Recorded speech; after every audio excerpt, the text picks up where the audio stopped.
Thank you for joining us for today's webcast. Our topic is The Time is Now for Transformational Leadership. Now, let's take a moment to introduce today's speakers.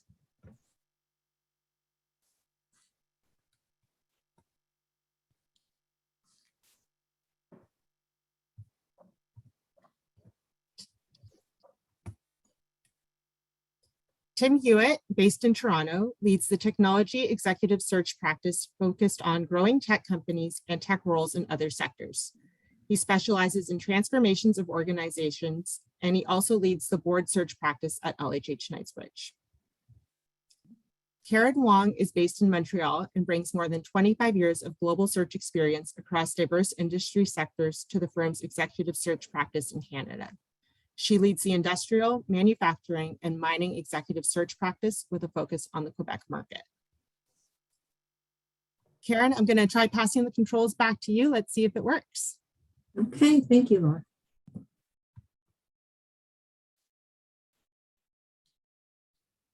So thank you again to everyone for joining our webinar today. What you will learn from this presentation is a discussion on transformation versus continuous improvement. When is a good time for your organization to start your transformation? How do we determine whether or not your organization is ready? How to select the right leaders? And what defines what success looks like in terms of a successful transformation? So in early 2021, Adecco Group had conducted an online survey with over 14,800 white-collar workers, ages between 18 and 60 across 25 countries. And why is the level of connectivity between our organizational leaders and employees important? Because the amount of support and loyalty that they have from the people they're leading has a critical impact in successfully managing change as a result of business transformations.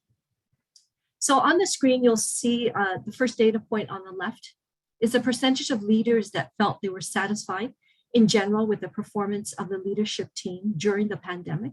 And you'll see a disconnect there already. 80% of leaders believe they were satisfied with the performance of leadership versus 62% for managers and 43% for non-managers. If we take a look at the global average falls under 50%, and Canada percentage falls below that. So there is work to be done. The other data point is erosion in the relationship between leaders and employees. So 77% of leaders believe they have a strong relationship with the people they lead, whereas only 62% of managers felt that way, and even less than that is 45% of non-managers believe that leaders have strong relationships with their people. Why is self-awareness really important?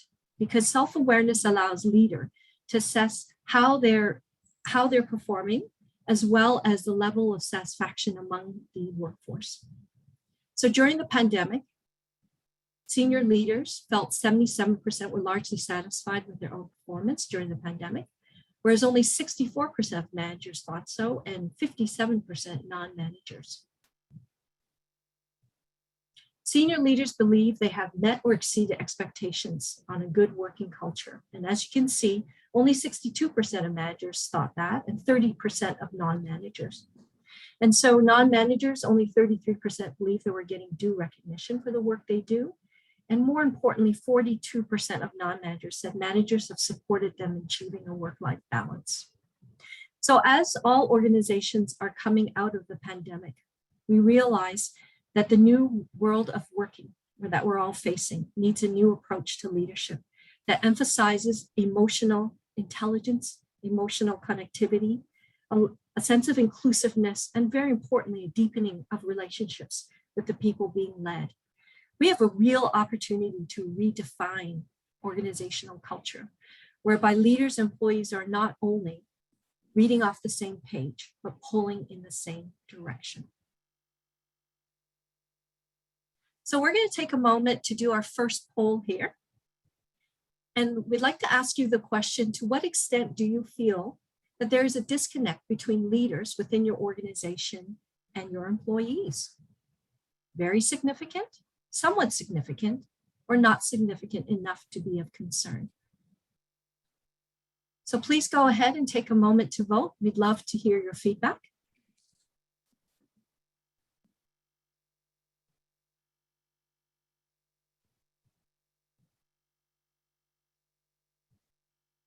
Okay, we'll just give it a few more minutes. Let's see what the results are.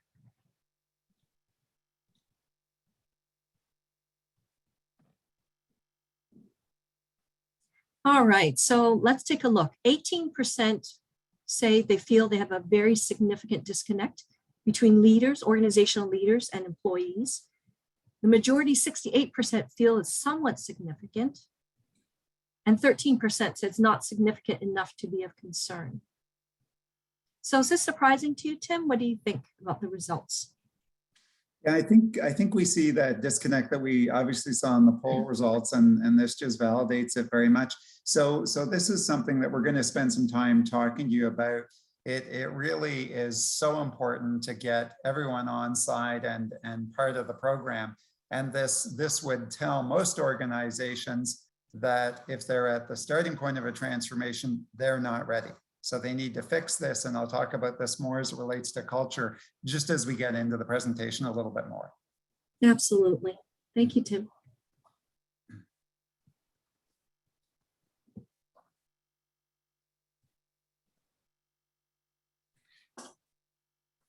Great. So with that in mind, I'll just jump in. I think as part of this, you know, there are kind of three key things that we want to really be able to describe to you. We want to describe to you what the characteristics of a transformational leader are, so you kind of know what we're looking for. I think you're going to find that really resonates with your intuitive sense of what a transformational leader will be. Then secondly, we're going to tell you how we go about finding them. And thirdly, we're going to talk to you about how we assess them. But before we get into that, you know, as we were ramping up in this space before the pandemic started, we really noticed a couple of key things that were going on. Clearly, a shift in the competitive landscape. So this applies to all businesses. Doesn't have to be a for-profit business. It could be a not-for-profit. It could be a government organization. So when we talk about competitive landscape, we're just talking about, if you will, environmental factors that influence the way you run your operation, and influence in the negative sense. So competitive, they make your life more challenging. They make the organization's goals much more difficult to reach. And so as a result of that, you know, most organizations intuitively knew they needed to innovate, and they were starting to see opportunities in the market, but they weren't positioned well to be able to get at it at the time. And so we started to do a lot of work in this transformational space with them, again, pre-pandemic. Interestingly, coming out of the pandemic, you know, we're seeing even more changes, which I know every one of you are feeling right now. Everything from your own expectations, other employees' expectations in terms of return to the office, return to work in the more conventional sense of it. And we could spend the next hour on that alone, but we're not going to. It just is a key factor in all of this. I think very importantly, as well as, you know, the changes in customers' needs and their expectations. I think the biggest one we all immediately relate to is how quickly the world moved to online shopping and delivery. And, you know, some organizations did that evolution very nicely, and some struggled. And I think what that demonstrated to all of us again was this need for agility. There's nothing wrong with failing at it, but recovering fast with your customers is key. And that's all part of the sort of the transformational mindset that we're going to talk to you a little bit about in the next slide. Actually, we're not. We're going to do a poll. Then we're going to talk about it. So just a quick touch point here with all of you. How important do you feel that your organization needs to transform in coming out of the pandemic? Critically important, somewhat important, or not a strategic priority? As Tim had talked about, there is a real difference between conducting a transformation versus continuous improvement, which really is talking about continuous changes within your business. And so as Tim had mentioned, coming out of the pandemic, there is really a level of urgency and a criticality in looking at a number of things regarding how different organizations operate their businesses. So we'll just take a few more minutes to look at the results. Here we go. So 56% believe it's critically important to transform, 36% somewhat important, and 8% not a strategic priority. Is this aligned with what you're seeing in the market, Tim? Yeah, this is exactly reflective of what we've seen really over 2020. You know, I would tell you that organizations came to us quite a bit over the notion of transformation, realizing they had to change. I would say that's doubled over 2021, and we expect to see a similar increase again next year. So all of this is exactly reflective of exactly what you're all experiencing within your organizations, of course. Perfect, thank you. So if we look at the chart on the next slide, what I'm really trying to do here is sort of show you what organizations are going through as they come to the realization that they need to change. They've probably gone through that first part of the curve where they've had good growth, they've established themselves well, you know, and things have gone really quite well, and then leveled off. Sometimes the leveling off was happening in advance of the pandemic, as I said, because competitive forces were coming into play. Sometimes it's happened during the pandemic. And I would say there are really two big factors that we speak to our clients about as they're at this particular stage. We want them to look at their organizational commitment to change. So this means, in really simple terms, it means, is the executive team, you know, aligned and on board to make those changes? And very importantly, is the board supportive of that? So when we say supportive, we don't mean a bunch of heads nodding around the boardroom table. We mean supportive in terms of allocating funds, allocating the additional people, and giving the appropriate amount of time to get this work done, which I'll come back to in a moment. The second key factor we think about is organizational readiness. And this really gets back to a lot of what we've talked about in the polls and what Karen spoke to you about originally, which really comes down to the culture of the organization.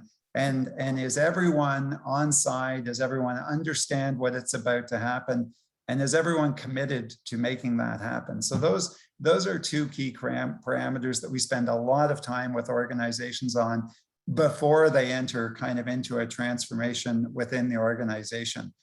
You know, and we've seen a lot of boards and CEOs really during the pandemic, I would say, at least in my view, being relatively patient. But I would suggest to you that's going to end as we come out of the pandemic. We know there are incredible growth opportunities for organizations, and we know boards are starting to put pressure on management. So there's going to be an increasing level of urgency. So let's just have a look at the next slide, and this will allow us to kind of give you a bit of a sense on the kinds of characteristics that are necessary to successfully drive a transformation. So there's a lot on this slide, so I'm going to try and sort of really simplify it. On the left-hand side, we really look at, you know, foundational or traditional leadership capabilities. If you read down that list, you'd say, yep, those are all important capabilities for any leader to have. The way we think about transformation, though, we describe those capabilities differently in a much more advanced state, as you'll see on the right-hand side. And as Karen again mentioned at the beginning, the characteristics as we've described on the right-hand side would allow an organization to transform. The characteristics you see on the left would be typically more of an organization that was satisfied with continuous improvement. So small incremental changes versus big step changes in how you're going to drive the growth within the organization. If we just look at a couple as an example, third one down on the left talks about shaping strategy. Again, a completely reasonable set of requirements of an executive leader. The way we think of a transformational leader, though, is someone who really imagines the future. So they have a much broader point of view about how they're really thinking this organization could move forward. We saw that happen a great deal during the pandemic, where there were, you know, simple ideas like, hey, we could do curbside delivery, to much more advanced e-commerce platforms and ways of getting products and services out to customers. That's much more on the imagine the future sort of side of things rather than small incremental change. Another important one is the last one, and that is, moving from a notion of driving results to really accelerating the performance in an organization. So of course, accelerating performance talks about driving results, but it also talks about critical things like employee engagement. That's part of the organization's performance. It talks about things like customer satisfaction and how you keep those levels high. So that's a much broader sense of really driving that performance on many dimensions across in the organization. And so importantly, just before we leave this slide, I want to just comment on the flow at the bottom, moving from a competitive environment or some change that is driving the need to make some changes. I would say the most often, or the biggest mistake most people make is really they fail to evolve the culture and they jump right into transformational change. So again, think back to what Karen described at the beginning. You think about this, maybe you as the executive team, maybe others as part of the executive team think they're doing an awesome job within the organization, but the rest of the organization doesn't believe that. So as part of evolving the culture, it's a matter of getting everyone on side, getting everyone committed and excited about it, and being part of that change. Now you've got an organization that's in the right space to actually drive the transformation to get at the growth that we're really looking at. So that sequencing, again, we could spend a lot of time on it. I'm not going to now, but that sequencing, we've proven with multiple clients that that's the way that we're going to get to success most effectively. Next slide. So we've talked a lot about kind of what the characteristics are. Now what becomes very important is the whole notion of, great, okay, we know what we're looking for. Now, how do you go and find these people? And we think that the best way to do it is by building what we refer to as a success profile, or perhaps in even simpler terms, you might think of this as, what's the search strategy? How are we actually going to go find these people? And so we've really come up with these, I would say, quite common 4 dimensions of talent that we would look at and think about before the search. I think the simplest way to think about this is the 2 on the left-hand side really talk about what the individual knows. It's their knowledge, their subject matter expertise, their hard skills, the capabilities that would materialize on their resume. On the right-hand side, we of course think more about how they actually do this. So are they an inspirational leader? Are they bringing people along with them as part of the journey? Are they able to navigate an organization? Are they able to think differently and frame up opportunities in a very, again, inspirational or motivating way to the rest of the team? And do they have the emotional intelligence, again, to really think through it in a very inclusive way? Those are the kinds of capabilities that we look for and we really think about very carefully when we create a search strategy that's going to surgically go after those particular kinds of individuals. So then on our next slide, a very important part of this process is really, I'll say, adding some science to the equation here. This really gets at how we go about validating that we actually have the right level of transformational leader in front of us. And we find our clients respond really well to this because it starts to put some, again, actual science, actual numbers around these various attributes or capabilities that are listed in the center of the slide. And this gives everyone a much higher level of assurance that we actually have got the right leader in front of us. It's particularly important if we end up with 2 finalists and we want to compare and contrast them. So I will emphasize, we wouldn't characterize this as a decision-making tool. We would characterize this as something that gives us all a lot more insight and things to think about in the specific context of your organization and where we need to focus on. And so the next slide talks about really an overall proven process. And I'm not going to I'm not going to spend too long on this, but I think there are a couple of key points that need to be thought about in aggregate when you look at this as a bit of an end-to-end equation, if you will. So the planning and analysis portion of this gets exactly back to what we spoke about at the beginning, the notion of organizational commitment, organizational readiness, and really making sure that we're in a position that everything's ready to go. Now, I have to perhaps state the obvious. We all know that everything is not going to be 100%. But if you know you're at 70, 80% on something, at least you know where the gaps are and you know where to pay attention as you're continuing to drive the transformation. I'd say that's the key, just knowing where the gaps are, not being delusional that everything's at 100%. It's not going to happen. On the market research side of this really gets at how we go about targeting the right companies. And again, with that success profile that we would typically build with our clients for a number of reasons, not the least of which is to make sure everybody's on side with exactly who we're looking for. It also helps us create a much more surgical search strategy. And so to make a long story short, we're just more efficient in the market, spend less time, and can get to the right people faster.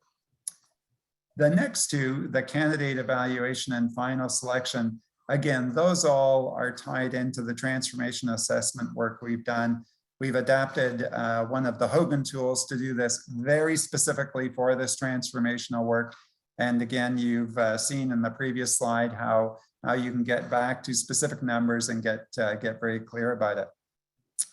And then finally, the integration and follow-up. Integration is probably the toughest thing, and anyone who didn't believe it is now 100% convinced after the pandemic, where you start onboarding people in a virtual environment.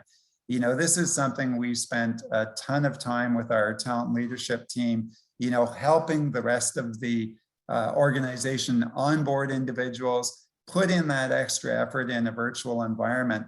And again, touching on the notion of return to work in whatever form that takes for your organization, you know, our recommendation would be that you continue on with what we characterize as a redoubled effort on onboarding. We've seen it being super successful with our clients, and have heard of the horror stories where people tried to do it the way they did pre-pandemic. It was not a good approach. And so maybe now with the next slide, what I'll try and do is just kind of bring this together a little bit by way of a couple of examples. Before I get into them, I think it's key to sort of understand, as we all do, kind of three key levers that affect how business actually works. There are really three things you can do. You can improve service levels, you can drive innovation, and if those two don't work, you can compete on price. That's pretty much the order of the world from a business point of view. So when we think of the first example, which is a for-profit organization, a professional services organization, they really wanted to move out of what would normally be thought of as the audit side of business and really broaden out their equation, broaden out their offerings into the market by bringing in some key focus on technology consulting and business consulting.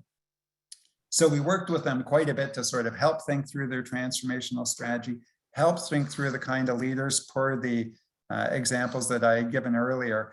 And it's really started to pay off very nicely for them. They've redefined now how they go to market. They've redefined what they can offer to customers and how they go about doing it.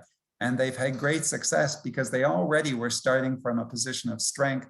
They were a very trusted provider in the market and now have very nicely brought on a much broader set of capability to these clients. And these clients are exactly looking at organizations like that to offer more because, again, they've got such a great reputation in the market.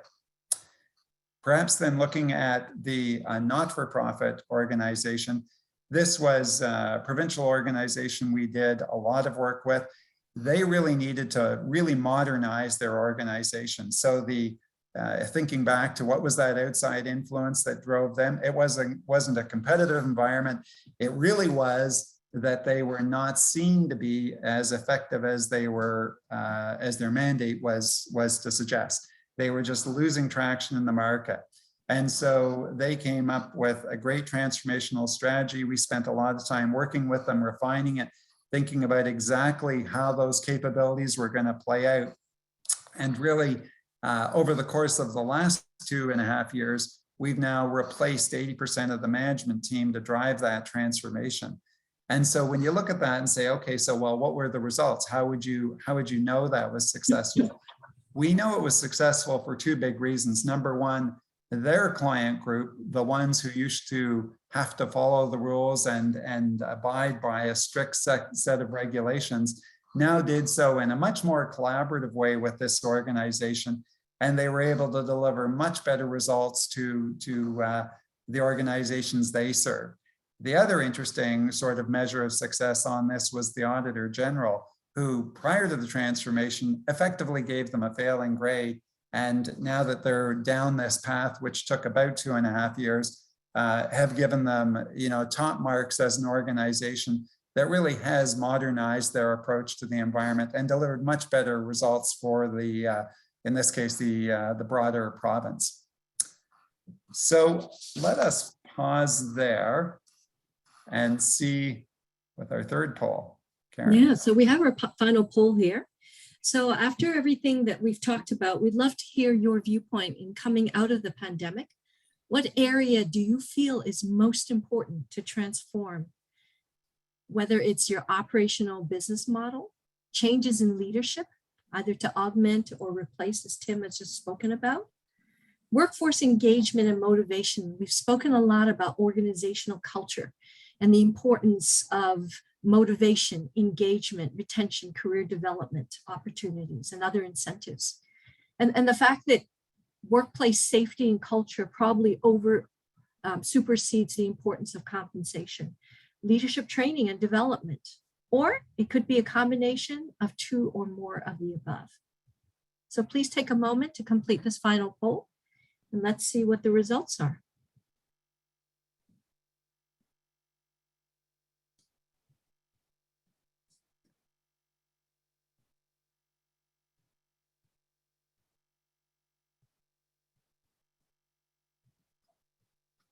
All right, so sharing the results, 10% believe that the operational business model needs to transform, 8% changes in leadership, a resounding 58% in workforce engagement and motivation, and followed by 24% in leadership training and development.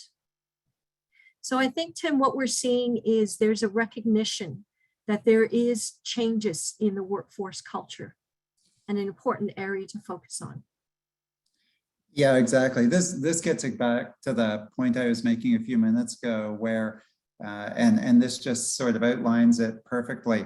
You can't expect to have a successful transformation unless you fix, evolve, get that culture right within the organization. So that's, again, underlined well by these results. And it's clear that everyone completely gets that, which is great.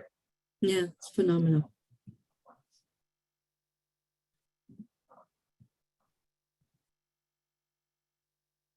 Okay, so we'd love to hear your thoughts, your questions. So please feel free to use the Q&A feature to submit your questions. And we have some time to address any of your questions.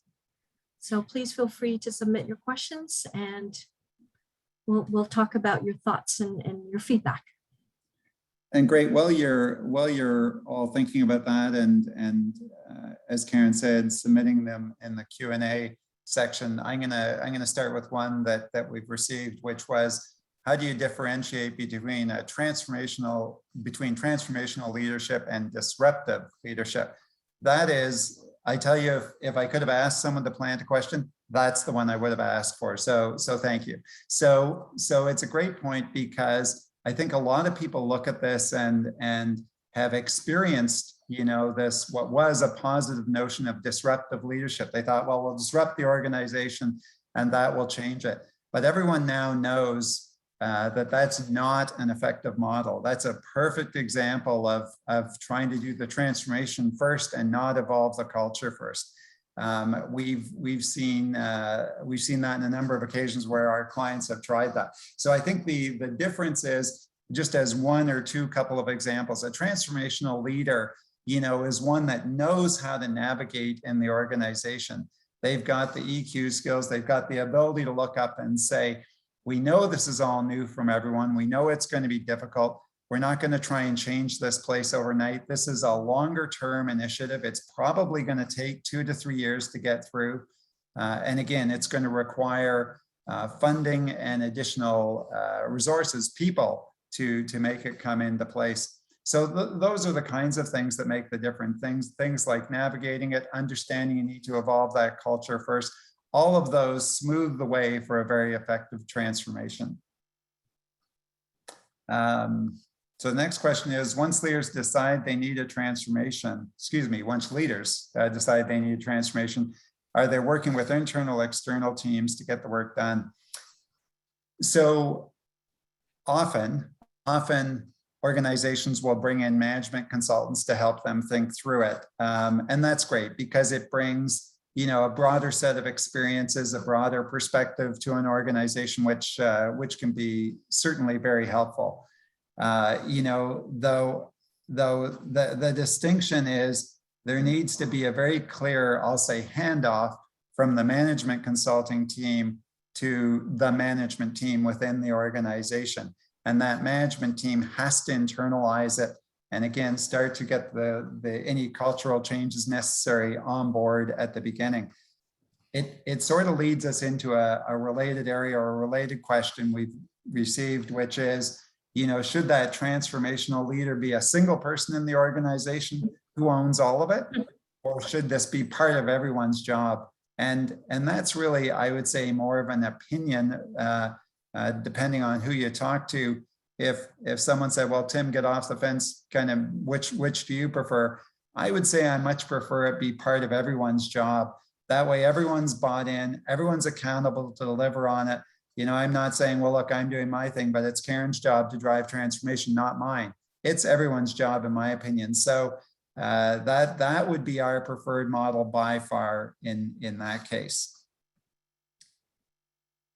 Another question that has come up is, what's the difference between transformational leadership and inclusive leadership? I'm not sure I would draw a difference. I would say most transformational leaders by definition are very inclusive. They know that if they don't get buy-in, they won't be successful. So one of the key capabilities in a transformational leader that we look for is someone who knows how to connect the organization. Sometimes they're not going to do much more than say, hey, Karen, you really need to talk to Laura. Laura's the one that can help you the best. And I might, as that transformational leader, do nothing other than connect the two of them. And that may make all the difference. So I would say, it's an inclusivity is a critical part of any transformational leader to become successful, and definitely something that we look at as part of our assessment process. Would you say, Tim, in terms of the level of the nature of communication is also really important as you're working in managing change in the organization and ensuring your employees continue to buy in and feel like they're a part of this important change? Yeah, very much so. How they can contribute, right? Yeah, very, very much so. Yeah, I think it makes a huge difference.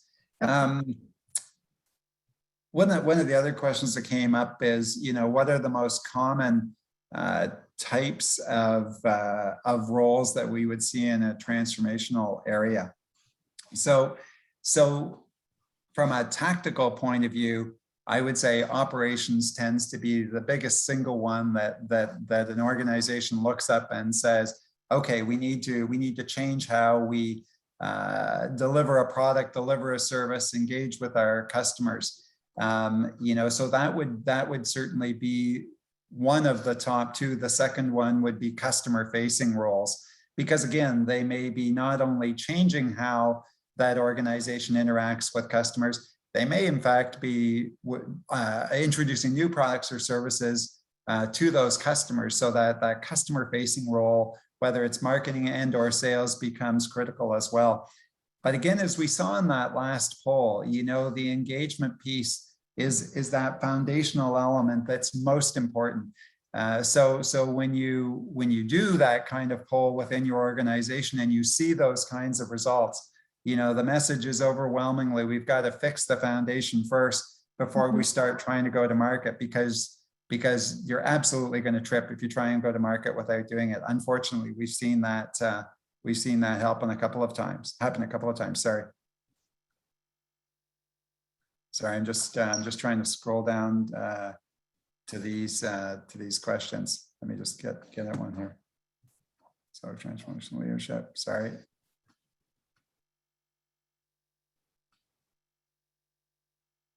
I'm just reading. It says, could you please share the references to the work you cited relative to disconnected leaders at the onset of the presentation? Yeah, so we'll be very happy to share the white paper. So Laura will help us send that out to all of the attendees. Really good, interesting findings with respect to disconnected leaders. Another interesting question. I'm going to have to think about this, so I'm going to read the question very slowly. I'm kidding. It says, what kind of challenges will transformational leadership bring DEI into the workplace, and could DEI create challenges to transformational leaders and change management? I think it's an unfortunate, it's a bit of a, it depends on the organization and where they are on the DEI journey, if you will. Of course, many organizations are well down the path, and many are just really at the beginning. So I would say that where the organization is will drive, back to that success profile chart we have, will drive some of the key capabilities that we need to look for in other transformational leaders. I think one of the things that it can do, so let's just, for the sake of argument, let's just assume that there was a big gap from a DEI perspective. They may well look at that and say, those are some of the real capabilities that must be part of this new leader as they come in and bring other leaders up to speed in that regard, right? That starts to become really critical. So it's those kinds of gaps as well that you can solve for, if you will, when you're thinking about how to transform the organization. And again, they go right back to culture. That's critical in terms of how the rest of the organization starts to adapt their thinking from a diversity and inclusion point of view as well. And we're seeing that amongst many mandates that we're conducting in terms of the importance of D&I, and that has to be a key attribute that is shared amongst all of the senior leaders within an organization. Yeah, exactly. Yeah. Got another interesting question. It says, what personal qualities come to the surface now versus 2 years ago that may prove out to be critical for transformational leaders in terms of success? I'm not sure if we kind of went through the right-hand side of the chart, if we couldn't sort of easily fit them in, but not trying to avoid the question by any means. I think when we think about things like return to work, how's that again going to affect the culture of an organization? I'll give you a great example. Our organization is going through a very significant transformation right now. And as part of that, we are looking at, what do we want to be doing in terms of return to work, and how is that going to work out best for our employees and keep them most engaged and involved in this transformation going forward.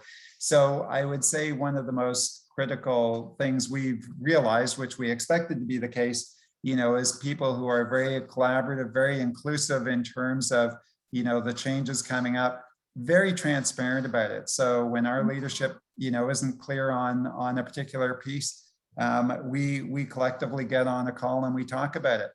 And interestingly, I would say there are a lot of great ideas that come from the rest of the team. The result of all that, of course, is everyone feels much more engaged. Everyone's part of driving this change within our organization, and everyone feels really committed to it. So, it's important, an important point to share. We don't just do this with our own clients. We've done it before internally, and we're going through it again internally. And we can use those proven processes and experiences when we're out working with our clients. So I think it works very well. Sorry, let me just see. Sorry. I'm just trying to read this a little bit carefully. I'm just not clear on the question. It says engaging.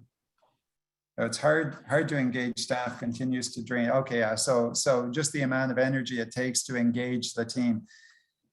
Yeah, that's super true. You know, it's not a one size fits all. Again, we've seen it within our own organization. We've seen it within our client groups. You know, it does take a ton of energy. So as we're thinking about transformational leaders, you know, yeah, absolutely. We're looking for people who can be empathetic. We're looking for people who naturally are inclined to engage with people. We're looking for those who just have this sixth sense and can reach out and say, hey, Tim, you know, notice your participation levels off, you know, what's on your mind? You know, so absolutely, it takes a horrendous amount of energy, and that's a key thing that we would look for as part of a transformational leader. Absolutely. Yeah, and typically it's people that have really a proven track record of driving and leading significant transformational initiatives. People that are not necessarily satisfied with joining an organization and leading from a status quo perspective. And it's those nuances that are extremely important as we go out to market to look for the right transformational leaders. Yeah, that makes good sense. Yeah. Question here. I'm not sure I'm going to do a brilliant job answering this, but I will try. The question is, re-diversity and inclusion, you know, can you offer some thoughts on meritocracy versus affirmative action within the context of a transformational leadership? So I don't think, in my mind, I don't think it changes because it's a transformational leader, with the exception of saying, you know, it's most certainly something that as an organization, we've always focused on very much as part of our process of identifying and recommending leaders. I think the big distinction now is there's a much broader awareness around it, and equally importantly, you know, more energy is being put into sort of thinking through it within our client groups. So I would say the alignment now between ourselves and our clients is higher, and the appetite to do something is higher. But I'm not sure there's any real change in terms of our overall approach. I think again, the appetite's higher, the awareness is higher, so it makes it easier to do it. But I'm not sure I've given you to be fair, I'm not sure I've given you a brilliant answer to your question. So I apologize for that. Tim, with the two client examples that you shared previously, would you be able to just provide us with a perspective of any key aha moments that were learned after embarking on this journey of looking for a transformational leader? Changes that would be considered in the future? I can think of one where we were already down the path doing a fair bit of work with one client. Yes. And the realization came that they needed to make changes with 6 of their operational leaders. So 6 would be a big number in that group. Mm-hmm. And I remember the conversation very clearly. It was Friday night while I was at my son's volleyball green, and the call came in and we were chatting about it. And I said, look, I think we should do this all at once. I think we should replace everyone at once, but that's going to take a ton of energy. So let's both think about it over the weekend. And so we reconnected on Monday, and with some trepidation, they agreed that they would go ahead and do all 6 at once. The reason we were pushing so hard for that was because we knew that if we brought 6 new leaders in more or less at the same time, you know, their ability to connect with one another, their ability to kind of approach this as a group rather than as a bunch of individuals who sort of sequenced in over a period of time would be much higher. So that kind of alliance building of everyone arriving within the space of about 6 weeks thinking through it together, really building that strategy together and communicating it amongst the group turned out to be very effective. So obviously we were pleased to see it play out the way it did. Okay, thank you. How are we doing on time? I'm just thinking, re other questions. We probably have time for one or two more questions before we close out. So there's an interesting and challenging one. This might be a good way to finish up. How would you handle situations where employees are not in agreement or supportive with the direction of the organizational changes? So that's a difficult one. And you know, in that instance, it's not a democracy, right? So having said that, I think the senior leadership team needs to be, you know, tuned in enough to where they're going to get support and how they're going to make that happen, and needs to put the effort in terms of building that support, finding those leaders within the more junior ranks and getting them on side. But at the end of the day, if they're not going to get there, you know, our recommendation would be to make a change. That employee's not going to be happy working in an environment where they don't believe in the direction they're going, and they're going to drag the others down. So it's not going to serve anyone's interests to have them stay on over the long term, most certainly not the employees. So perhaps not a kind and gentle answer, but nonetheless, that's what we find to be the situation and the best way to handle it. That's a great question. So with that, we may let you go a few moments early if there are no others that we can help with. I think that covers off the questions that we've received that I can see. Perfect. So thank you to everyone for joining our transformational leadership session this morning.